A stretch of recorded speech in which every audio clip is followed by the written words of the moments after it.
Dalam sebuah hadis bahwa Islam akan terpecah menjadi 73 golongan dan hanya satu golongan saja yang masuk Islam dan 72 lainnya masuk neraka. Mari kita telaah kenapa yang bergolongan-golongan itu bisa masuk neraka dan hanya satu golongan saja yang masuk surga, seperti itu. Jika kita perhatikan setiap golongan atau setiap mazhab, mereka akan merasa benar, seperti itu. Dan dimana ketika apapun yang sudah menjadi melekat di diri kita, menjadi identitas kita, kita akan merasa identik dan menjadi fanatik tentunya. Dan jika kita sudah masuk ke dalam suatu golongan, kita akan merasa bahwa itu adalah diri kita, bagian dari diri kita. Dan jika disalahkan, tentu saja kita merasa akan tersalahkan, seperti itu. Dan solusinya menurut saya adalah keluar daripada mazhab itu sendiri, dan saya ingin mengatakan bahwa saya tidak berada di mazhab manapun, seperti itu, sehingga saya tidak merasa akan disalahkan ketika ada yang salah dari ibadah-ibadah tertentu. Jadi ritual-ritual ibadah golongan tertentu, saya tidak akan marah, silakan saja, karena saya tidak masuk di dalamnya, sehingga menjadikan saya tidak fanatik, seperti itu. Dan tentunya menjadikan saya juga sebagai bisa dekat dengan semuanya, seperti itu.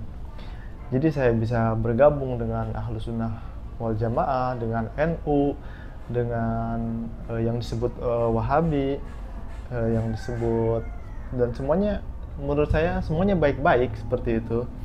Dan yang menjadikan tidak baik itu adalah framing dari golongan-golongan yang lain, seperti itu. Dan saya juga hampir semua saya bisa bergabung, seperti itu, tanpa ada rasa fanatik dan membenci, seperti itu. Apa kesalahannya bergolongan-golongan tersebut? Kita jadi merasa ketika ada yang salah satu, kita akan secara terpaksa, baik terpaksa ataupun sukarela, kita akan membela karena kita akan disalahkan, seperti itu. Jadi yang paling nyaman itu adalah Anda tidak masuk ke dalam mazhab manapun, seperti itu, dan ikutilah akal kita sendiri, karena menggunakan akal adalah perintah yang maha kuasa, seperti itu. Banyak sekali ayat-ayat yang menyuruh kita, ya tafakkarun, pikirkanlah, gitu, atau ya tazakkarun, seperti itu, atau wama yadzakaru ila ulul albab, dan tidak akan bisa mengambil pelajaran kecuali orang yang berakal, seperti itu. Dan kita benar-benar harus menggunakan akal kita, di mana akal itu akan mengalami kematian karena beberapa hal. Dua diantaranya adalah cinta dan benci, seperti itu.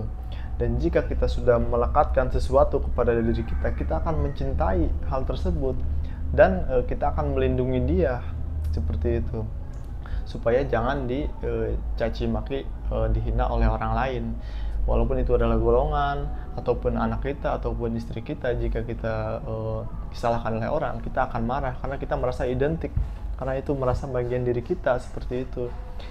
Dan tentu saja mazhab ini adalah produk manusia. Bagaimana mungkin produk ini bisa sempurna sedangkan itu adalah hasil ciptaan manusia, hasil budaya manusia sendiri? Karena dari zaman Rasulullah, manusia itu tidak bermazhab, seperti itu. Dan jika salah, ya salahkan oknumnya saja. Pada zaman Nabi, jika Nabi menegur, ya menegur secara pribadi, seperti itu, bukan menegur secara mazhab golongan, karena akan salah semua, gitu kan. Tidak. Jadi kalau salah, ya salah satu orang, kalau benar, ya benar satu orang, seperti itu. Ya seperti saya juga, ya kalau ya mau kunut, ya kunut, seperti itu. Dan kalau saya tidak kunut, lupa, ya sudah, tidak masalah, seperti itu. Kalau ada orang berimam kepada orang yang kunut, ya saya ikut, amin. Kalau ada yang tidak berkunut, ya saya ikut tidak berkunut, seperti itu. Jadi sangat fleksibel dan nyaman, seperti itu. Karena ini adalah hasil budaya manusia, mazhab ini, maka sudah pasti, karena manusia itu kan tempat salah dan hilaf, dan sudah pasti golongan tersebut juga tidak ada yang sempurna, seperti tidak sempurnanya manusia, seperti itu. Dan jika kita ingin melihat kepada lebih dekat kepada kebenaran, ya langsung saja lihat Al-Qur'annya, gitu. Karena Al-Qur'an itu akan berubah sesuai dengan sesuai dengan orang yang menerjemahkannya. Seperti itu. Dia akan hasil interpretasi itu berbeda-beda. Seperti dibaca oleh preman hasilnya berbeda, dibaca oleh orang yang lembut hasilnya berbeda, dibaca oleh pedagang hasilnya berbeda, seperti itu. Jadi akan mengalami bias seperti itu. Seperti air, kalau mencari air ke sumbernya itu yang paling bening itu ya di sumbernya, seperti itu. Tinggal kita mempelajari bahasa Arabnya, kita pelajari asbabun nuzulnya, kita pelajari nahwu sorob dan sebagainya yang kita pelajari, seperti itu. Karena kalau sudah masuk ke dalam otak manusia akan mengalami bias, akan menafsirkan sesuai dengan apa yang ada di pikiran mereka.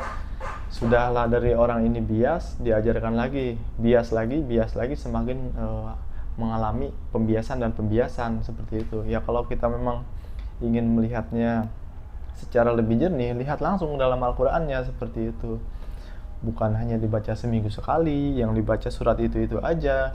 Ya tidak masalah kalau memang mau dibaca, silakan baca, tapi dengan artinya juga. Dan lebih bagus lagi dibaca seluruh Al-Qur'annya, seperti itu. Maka di sana ada petunjuk, gitu kan. Dan juga air itu kan berubah-ubah. Kalau kita dibuatkan kopi menjadi hitam, dibuat teh menjadi merah, dibuat seperti itu. Seperti agama, ketika masuk ke dalam otak manusia, manusia itu akan menginterpretasikan sesuai dengan pikiran mereka, gitu kan. Itu juga kehendak yang maha kuasa, karena Allah menghendaki manusia itu berbeda-beda, beragam, seperti itu. Dan bagaimana mungkin manusia yang beragam ini diseragamkan oleh satu manusia, satu pemikiran manusia saja? Tidak bisa, seperti itu.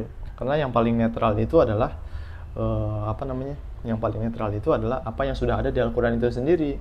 Karena kalau sudah masuk ke dalam manusia itu, dia akan berbeda, seperti itu. Masa kita diseragamkan semua harus satu mazhab, seperti itu? Itu kita pasti akan mengalami penolakan sebenarnya, secara tidak sadar maupun secara sadar, seperti itu. Jadi solusinya agar kita menjadi umat beragama yang harmonis, silahkan keluar dari mazhab, seperti itu. Keluar dari mazhab dan ikuti, keluar tetapi kita mengikuti semuanya. Maksudnya ya kita ambil yang baiknya dan kita tolak yang buruknya, seperti itu. Bukan kita keluar itu jadi kita tolak semuanya, bukan. Tapi kita jadi bebas berteman dengan siapapun, seperti itu. Kita bisa merangkul semuanya, seperti itu. Ya, Assalamualaikum warahmatullahi wabarakatuh.